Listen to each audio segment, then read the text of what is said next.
des fragments de toi que tu dois éliminer sans cérémonie, sans explication, sans témoin, pas par lâcheté, mais par lucidité. Car certaines attaches sont des chaînes, certains plaisirs des poisons, certaines habitudes des trahisons lentes. Machiavel, ce maître froid de la stratégie humaine, ne cherchait pas la pureté morale, mais l'efficacité brutale.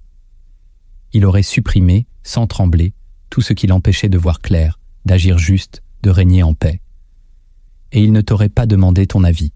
Toi aussi, tu le sais déjà, certaines choses doivent disparaître de ta vie, non pas dans le bruit et le drame, mais dans le silence, comme on enterre un mensonge qu'on a trop longtemps cru vrai.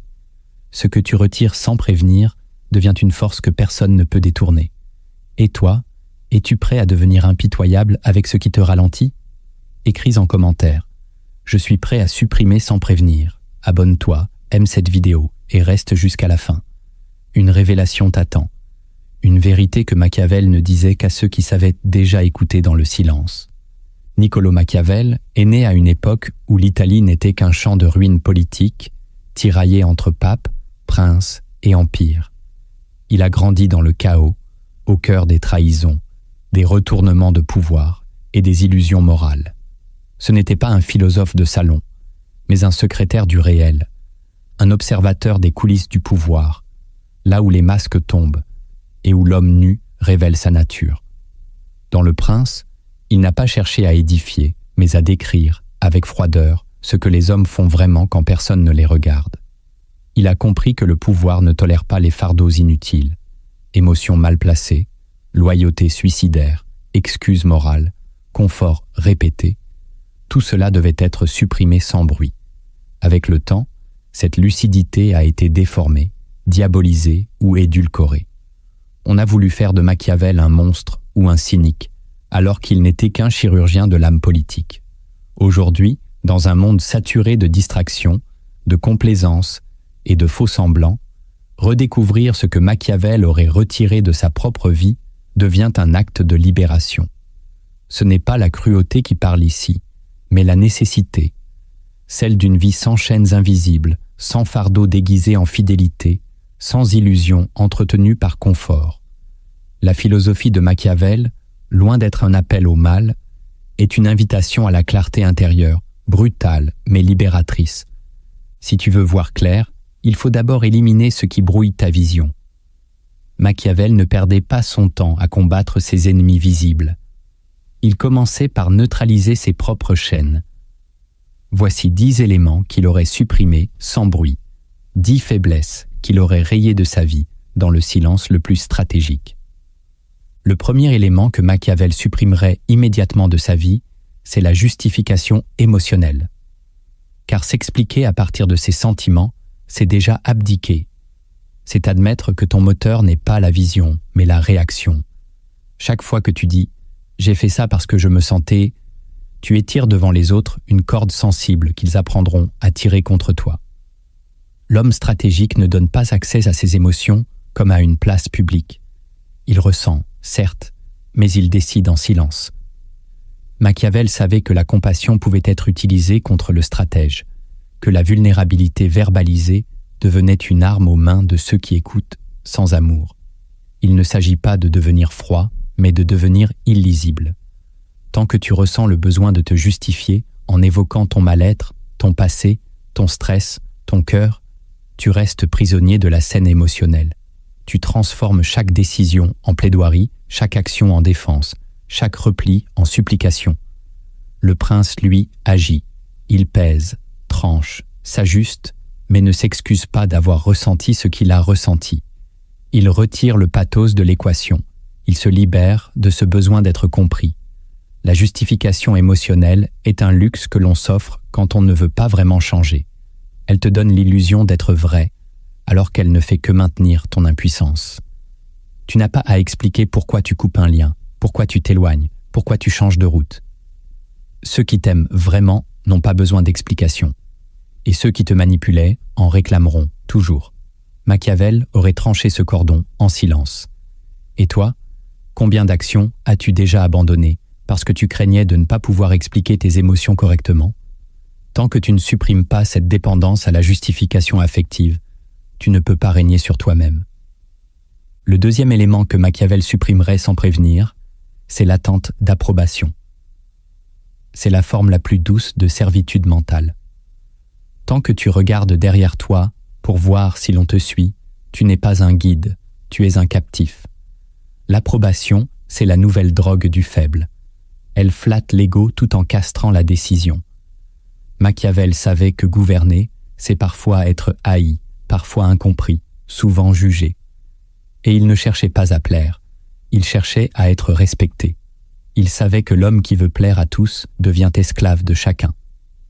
Cette forme d'approbation dont tu te nourris sur les réseaux, dans tes silences, dans ton besoin de validation affective ou professionnelle, est un mécanisme qui ronge ta lucidité. Tu n'agis plus selon ta vision, mais selon la perception que tu veux que les autres aient de toi. Tu deviens acteur d'un théâtre dont tu n'as pas écrit le scénario. Le stratège, lui, avance sans regarder les applaudissements. Il trace une ligne intérieure. Il sait que toute décision forte déclenche la critique, que toute audace offense les médiocres, que toute autorité réelle attire les projections. L'attente d'approbation est un retardement de croissance. Plus tu attends que l'on t'autorise à faire, moins tu fais. Plus tu veux être compris avant d'agir, moins tu oseras ce qui dérange. Supprimer cette attente, ce n'est pas devenir arrogant, c'est redevenir libre. Machiavel n'aurait pas demandé au peuple s'il pouvait se renforcer. Il se serait renforcé. Il n'aurait pas expliqué son silence. Il l'aurait utilisé. Et toi, à qui attends-tu encore de plaire? Qui t'empêche de faire ce que tu sais devoir faire, juste parce que tu attends un regard bienveillant? Tant que tu ne coupes pas ce besoin-là, tu n'es pas en marche, tu es en demande. Le troisième élément que Machiavel supprimerait de sa vie, c'est la relation sans levier. Ce lien qui existe, mais qui ne sert à rien, ni menace, ni loyauté, ni utilité. Un lien mort qui respire encore. Le stratège ne garde pas des attaches par nostalgie. Il calcule ce qu'un lien produit, sur son mental, sur son temps, sur sa trajectoire. Et si la réponse est « rien », alors il coupe. La plupart des gens maintiennent autour d'eux une multitude de relations fantômes. Des amis d'enfance qui n'ont plus rien en commun avec eux, des collègues inutiles qu'ils supportent par peur de paraître froids, des partenaires affectifs qui ne sont ni adversaires ni alliés, juste des silhouettes sans influence. Machiavel aurait éliminé cela, pas par cruauté, mais parce que chaque lien inutile dissipe une part d'énergie. Le prince a besoin de levier. Il sait que chaque personne proche doit pouvoir soit l'élever, soit l'ancrer, soit l'éprouver. Si ce n'est pas le cas, la relation est un coup invisible. Elle devient un piège de politesse. En politique comme dans l'intime, les liens sans levier affaiblissent la force de frappe. Ils transforment la vigilance en sommeil. Le stratège se doit de rester conscient. Supprimer ces relations n'est pas un abandon, c'est une clarification. Tu n'es pas tenu de garder autour de toi ceux qui ne te servent plus. Cela ne veut pas dire les mépriser, cela veut dire les relâcher sans bruit. Et si un jour ils te demandent pourquoi tu es devenu distant, tu n'auras pas besoin de répondre. Car ceux qui ont besoin qu'on leur explique leur inutilité ne méritent pas qu'on les garde. Machiavel aurait vidé son cercle des présences molles. Et toi, qui continues-tu d'entretenir par pitié, par habitude, par peur de la solitude? Supprime ces liens comme on purifie un palais avant d'y faire entrer la lumière. Le quatrième élément que Machiavel aurait effacé sans prévenir, c'est le besoin de tout expliquer. L'homme faible croit qu'il doit parler pour rassurer, se justifier pour garder, expliquer pour exister. Mais en réalité, plus tu expliques, plus tu dévoiles. Tu offres à l'autre la carte de tes hésitations, le schéma de tes blessures, le mode d'emploi de ta conscience. Machiavel savait que l'opacité est une force. Le silence n'est pas un retrait, c'est une muraille. Celui qui parle trop s'expose. Celui qui explique chaque geste cherche à convaincre, et donc à supplier. Le besoin d'expliquer naît du doute. C'est l'enfant du manque d'assurance. Plus tu veux que l'on comprenne tes raisons, moins tu agis depuis ta souveraineté. Tu agis depuis la peur de perdre l'autre, de décevoir, de sembler flou. Or, la stratégie exige parfois de rester flou. Elle exige d'agir sans rendre de compte. Machiavel n'aurait pas fait de discours sur ses silences. Il aurait laissé les autres spéculer. et leur spéculation aurait été un champ de bataille mentale où ils s'épuisent. L'homme qui n'explique pas devient fascinant. L'homme qui n'explique plus devient dangereux, car on ne sait plus ce qu'il pense, ce qu'il prépare, ce qu'il vise. Et cela crée un levier invisible. À force de vouloir tout expliquer, tu deviens transparent, prévisible, faible. Tu livres ton territoire intérieur à ceux qui n'ont pas à y entrer. Supprimer ce besoin, c'est récupérer ton pouvoir de mystère. C'est faire de ton silence une stratégie et de ton imprévisibilité une force. Et toi, combien de fois t'es-tu vidé pour être compris? Combien de fois as-tu rendu visible ce que tu aurais dû cacher? Machiavel, lui, aurait gardé son cap. Et toi? Le 5e élément que Machiavel supprimerait sans bruit, c'est la loyauté aveugle. Car la loyauté, quand elle devient inconsciente, se transforme en esclavage. Le prince lucide est loyal. Jusqu'à ce que la loyauté devienne un frein. Il sait qu'on ne doit pas fidélité à celui qui t'éloigne de ta mission, même s'il t'a autrefois tendu la main. Dans les cercles du pouvoir, la loyauté est une monnaie. Elle se donne, se retire, se négocie. L'homme naïf, lui, reste attaché à des alliances mortes, des amitiés unilatérales, des dettes morales qu'on lui a inculquées dès l'enfance. Il ne sait pas se retirer quand le vent tourne. Machiavel n'aurait pas hésité. Il aurait rompu avec élégance, mais sans retour. Il aurait effacé les promesses qui ne servent plus, les pactes anciens qui pèsent aujourd'hui. Car toute loyauté doit être alignée avec le mouvement de ta propre élévation. Si elle te maintient en bas, elle est toxique. Et la pire forme de loyauté, c'est celle que tu éprouves pour ceux qui ne te reconnaissent plus. Ceux qui profitent de ton silence, de ta fidélité, de ton absence de stratégie. Supprimer la loyauté aveugle, ce n'est pas devenir traître, c'est redevenir vivant. Machiavel aurait choisi l'utile plutôt que l'ancien, l'avenir plutôt que l'attachement, le pouvoir plutôt que la dette morale. Et toi, à qui restes-tu fidèle uniquement par peur d'être vu comme ingrat? Qui t'empêche d'avancer parce que tu te sens lié à une promesse que l'autre a déjà oubliée? La loyauté n'est un mérite que lorsqu'elle te permet de grandir. Le 6e élément que Machiavel supprimerait sans prévenir, ce sont les engagements pris sous pression. Car un engagement n'est valable que lorsqu'il naît d'un alignement stratégique, pas d'un moment d'émotion, de peur ou de contrainte sociale. L'homme lucide ne dit pas oui pour faire plaisir. Il ne s'engage pas pour éviter le malaise d'un refus. Il ne scelle pas de pacte qu'il devra renier plus tard. Chaque promesse prise sous tension devient une bombe à retardement. Machiavel savait que les engagements faibles ruinent les grandes entreprises. Il ne s'y liait que lorsqu'il voyait une opportunité claire ou un levier durable. Tous les autres engagements, il les laissait mourir sans explication. Combien d'alliances as-tu acceptées par culpabilité? Combien de partenariats, de responsabilités, de contrats affectifs ou professionnels as-tu signé pour apaiser le moment, tout en sentant que tu ne tiendrais pas? Ce sont ces choix précipités qui étouffent ensuite ta marge de manœuvre. Le stratège ne dit pas oui facilement. Il recule s'il le faut. Il observe. Il garde son autonomie intacte. Et s'il a commis l'erreur de dire oui sous pression, il se retire rapidement, sans justification, sans drame. Ce n'est pas un manque d'honneur, c'est une correction de trajectoire. Car l'honneur véritable consiste à ne pas trahir sa vision, même si cela implique de désobéir à des engagements pris dans la confusion. Machiavel aurait rompu un accord dès lors qu'il devenait un obstacle. Il ne se serait pas accroché à une parole donnée sous la peur. Et toi, que continues-tu de porter parce que tu as dit oui trop tôt, trop vite, trop bas?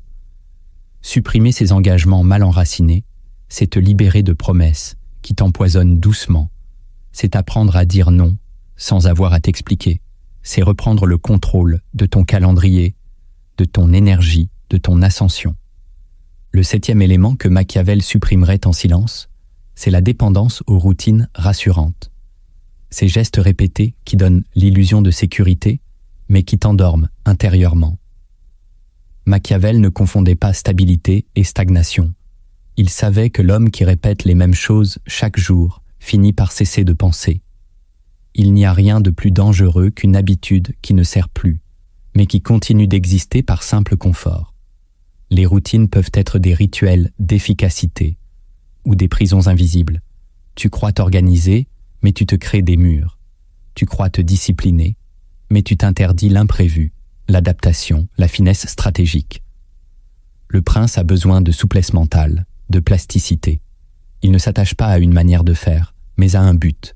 Si le chemin doit changer, il change. Il ne défend pas un programme, il défend un pouvoir.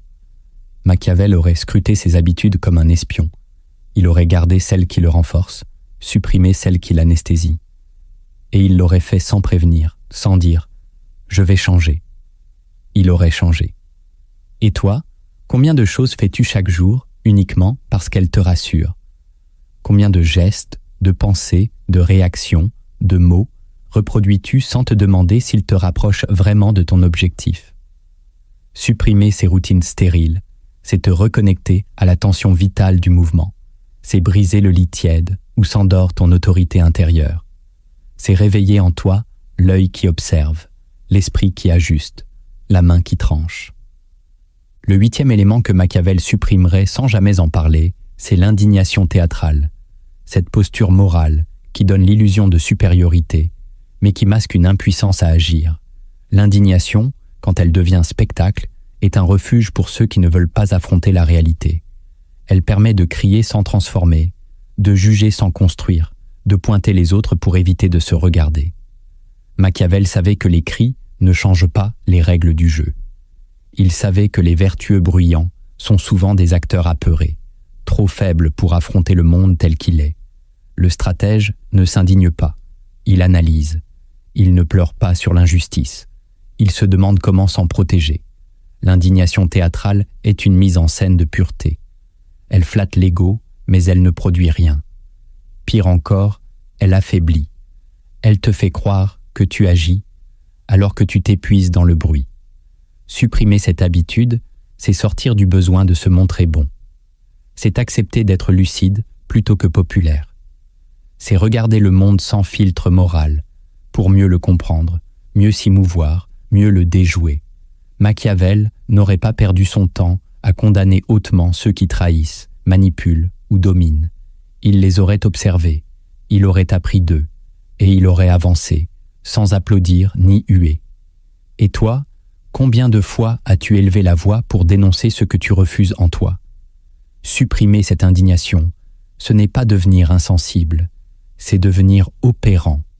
C'est passer du commentaire à la conquête. C'est remplacer le cri par le calcul. Le 9e élément que Machiavel aurait effacé sans cérémonie, c'est le bavardage inutile. Cette logorrhée du quotidien qui épuise l'esprit, dilue la concentration, consume l'énergie en détails insignifiants. Chaque mot prononcé sans intention est une perte de pouvoir. Machiavel ne parlait pas pour meubler, il parlait pour orienter, influencer, imposer ou tester. Le reste, il le gardait pour lui. Le silence était pour lui un espace de recharge, un territoire de décision. L'homme qui parle tout le temps finit par ne plus rien dire. Et celui qui se confie sans filtre devient une mine pour ceux qui veulent le manipuler. Supprimer le bavardage, ce n'est pas devenir distant, c'est redevenir précis. C'est choisir ses mots comme on place des pièces sur un échiquier. C'est faire de chaque phrase une action. L'oralité moderne nous pousse à commenter tout, à réagir à tout, à verbaliser le moindre ressenti. Mais ce flot constant noie l'essentiel. Il empêche la pensée profonde. Il remplace la réflexion par la réaction. Machiavel aurait coupé court aux discussions vides. Il aurait laissé les autres parler, se justifier, se perdre dans leur discours. Lui aurait observé, calculé, agi. Et toi, combien de fois t'es-tu trahi par un mot de trop? Combien de fois as-tu offert à quelqu'un le plan de ta pensée en croyant juste discuter? Supprimer le bavardage, c'est choisir le silence comme une stratégie. C'est faire de ta parole une arme, pas un divertissement. C'est t'arracher à la médiocrité de la surcommunication. Le 10e élément que Machiavel aurait supprimé dans un calme absolu, c'est la peur d'être seul. Car cette peur est la racine de presque toutes les concessions. L'homme qui craint la solitude accepte des relations toxiques, des compromis lâches, des groupes stériles. Il préfère être mal accompagné que seul. Machiavel, lui, savait que le pouvoir exige une solitude intérieure, que le prince doit parfois s'isoler pour penser, pour ajuster, pour renaître. La solitude n'est pas un châtiment, c'est une épreuve de vérité. Elle révèle ce que tu es sans décor, sans miroir, sans applaudissements. Elle t'oblige à voir ce que tu caches dans le bruit des autres. Supprimer la peur d'être seul, c'est se donner le luxe de la souveraineté. C'est pouvoir te retirer sans imploser, penser sans validation, ressentir sans compenser. C'est dans la solitude que naît la vision. Et c'est aussi dans la solitude que Machiavel aurait préparé ses plus grands mouvements. Il ne fuyait pas le silence, il s'en nourrissait. Et toi, combien de décisions as-tu évitées simplement parce qu'elles t'auraient laissé seul? Combien de liens as-tu entretenus uniquement par peur du vide? Supprimer cette peur, c'est ouvrir à une force que personne ne peut te donner. Ta propre densité. C'est redevenir un continent, et non une île dépendante des autres. Quand tu retires quelque chose de ta vie, ce n'est pas un vide que tu crées, c'est un espace de puissance. Ce que Machiavel a compris, c'est que l'acte de suppression produit des effets invisibles, des mouvements profonds que seul le silence peut déclencher. Voici ce que révèle l'abandon stratégique de ce qui te rabaissait sans que tu le vois. La première vérité dérangeante que Machiavel aurait découverte en supprimant certaines choses de sa vie, c'est que la disparition crée du mystère, et le mystère crée du pouvoir. L'homme qui se retire devient une énigme, et l'énigme attire plus que le bruit. Dans un monde où chacun s'expose, s'explique, se montre en permanence, celui qui disparaît ne devient pas insignifiant. Il devient sacré. Le mystère est magnétique. Il dérange, il fascine, il oblige les autres à interpréter ce que tu ne dis pas. Machiavel avait compris que la présence constante émousse l'autorité. Le prince ne se montre que lorsqu'il doit agir. Il ne répond pas à tout, il ne s'affiche pas partout, il ne justifie pas ses absences. Et c'est précisément ce silence qui fait naître l'inquiétude chez ses adversaires et le respect chez ceux qui l'observent. Supprimer le superflu, c'est augmenter ta densité. Quand tu réduis ton champ d'apparition, chaque mot, chaque geste, chaque présence prend du poids. Ce n'est pas l'abondance de signes qui donne de la valeur à ton être, c'est la rareté choisie. L'homme visible en tout temps devient un homme vidé. Mais celui qui sait se retirer, qui sait effacer ce qui ne lui sert plus, fait de lui-même un territoire sacré. Et ce mystère n'est pas une stratégie théâtrale, c'est un état d'être. Plus tu es clair pour toi-même, plus tu deviens flou pour les autres. Et plus tu deviens flou pour eux, plus ils te redoutent, plus ils te cherchent, plus ils se demandent ce que tu caches. Machiavel ne voulait pas être aimé, il voulait être respecté. Et pour cela, il savait qu'il fallait disparaître de certaines scènes, couper certains liens, effacer certaines présences. Et toi, que révélerait ta disparition stratégique? Comment ton absence pourrait-elle devenir plus puissante que ta parole? Tant que tu restes visible partout, tu dilues ton impact.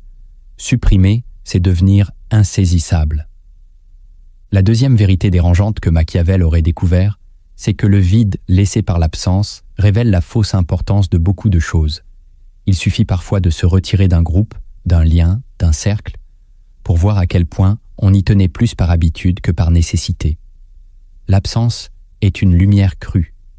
Elle montre ce qui valait vraiment quelque chose, et ce qui ne tenait que par attachement psychologique. Machiavel savait que l'homme s'entoure de choses inutiles pour se rassurer. Il garde des contacts qui ne servent plus, des responsabilités qui l'alourdissent, des rituels qui le rassurent. Mais dès qu'il les supprime, il découvre qu'il ne perd rien. Au contraire, il gagne un espace. Le vide devient une purification. Et ce n'est pas le vide en soi qui est douloureux, c'est la peur du vide. L'homme stratégique n'a pas peur de l'espace blanc. Il sait que ce vide permet une reconcentration. Il voit, dans chaque retrait, une occasion de réorganiser son territoire intérieur. Ce que tu retires devient un révélateur. Est-ce que cette personne te manque vraiment? Est-ce que cette activité te manque vraiment? Ou est-ce que tu découvres, au fond, que tu vivais dans une dépendance affective sans fondement? Supprimer, ce n'est pas seulement trier, c'est réveiller ta conscience à ce qui compte vraiment. Et souvent, tu te rends compte que tu portais des poids que personne ne te demandait de porter. Tu étais le prisonnier volontaire d'un théâtre social qui ne t'apportait rien. Machiavel aurait vu dans chaque vide une nouvelle forteresse. Il aurait compris que ce qui s'écroule en ton absence n'avait jamais eu de solidité. Et toi, qu'as-tu peur de perdre qui, en réalité, ne t'apporte plus rien? Qu'est-ce qui tient encore debout uniquement parce que tu continues à le nourrir? Supprimer, c'est tester la vraie valeur des choses. La troisième vérité dérangeante que Machiavel aurait comprise, c'est que l'esprit devient plus tranchant quand il n'est plus enchaîné à l'émotion. Tant que tu vis attaché à chaque ressenti, à chaque vague intérieure, à chaque